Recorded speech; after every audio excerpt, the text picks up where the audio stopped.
लोकसभा चुनाव को लेकर लगातार हर एक पार्टियां रणनीति बना रही है, लेकिन अखिलेश यादव की रणनीति साफ है कि हो सकता है कि इस बार वो कन्नौज सीट से चुनाव लड़ते नजर आए।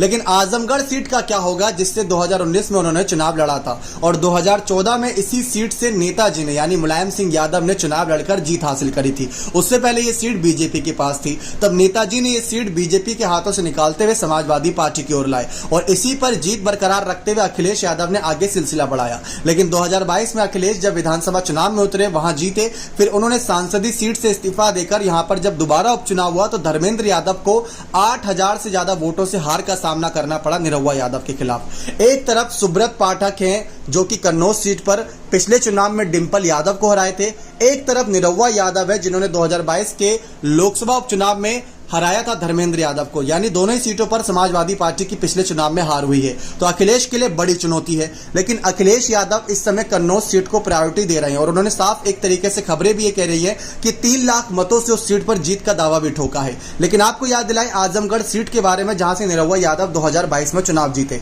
दरअसल दिनेश लाल यादव निरहुआ यानी कि उन्होंने कुल मिलाकर जो जीत हासिल करी थी वो 8679 वोटों की थी। दिनेश लाल यादव को मिले थे 3,12,768 वोट, तो धर्मेंद्र यादव को मिले थे 3,04,089 और बीएसपी के शाह आलम को 2,66,210 मिले थे वोट।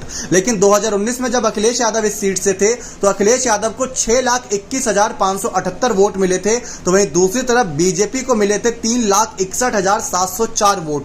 यहां पर साफ नजर आ रहा था क्योंकि बीएसपी तो गठबंधन में ही नजर आ रही थी उस समय, और 2014 में इस सीट से जब नेताजी चुनाव लड़े थे तो उन्होंने 63,000 वोटों से जीत हासिल करी थी और अखिलेश यादव ने 2,59,000 वोटों से जीत हासिल करी थी। तो साफ नजर आ रहा है कि सीट पर अखिलेश यादव का दबदबा था, लेकिन उन्होंने कन्नौज सीट पसंद करी। एक तरफ निरहुआ यादव बार बार कह रहे हैं कि अखिलेश यादव की पार्टी 7 जन्मों में सरकार में नहीं आ सकती, तो दूसरी तरफ उन्होंने चुनौती देना पसंद किया सुब्रत पाठक को। तो आप इसको किस तरीके से देखते हैं कि क्या अखिलेश यादव निरहुआ के बयानबाजियों से डर रहे हैं या सचमुच अखिलेश यादव की रणनीति कुछ और है और इस बार धर्मेंद्र यादव की जीत होगी? आपको याद दिला दे कि जब इस सीट पर लोकसभा चुनाव हुआ था आजमगढ़ की, तो अखिलेश यादव प्रचार करने नहीं गए थे क्योंकि उनके पिताजी की तबीयत थोड़ी सी नासाज बताई जा रही थी, नेताजी की तबीयत, इसी वजह से। लेकिन शायद इस बार पूरा प्रचार करेंगे, पूरा जोर तोर से यहाँ पर समर्थन करेंगे। लेकिन आपको क्या लगता है कि अखिलेश को कन्नौज से चुनाव लड़ना चाहिए या फिर यहाँ आजमगढ़ सीट से? अपनी राय कमेंट सेक्शन में जोड़ दीजिएगा। बहुत बहुत धन्यवाद।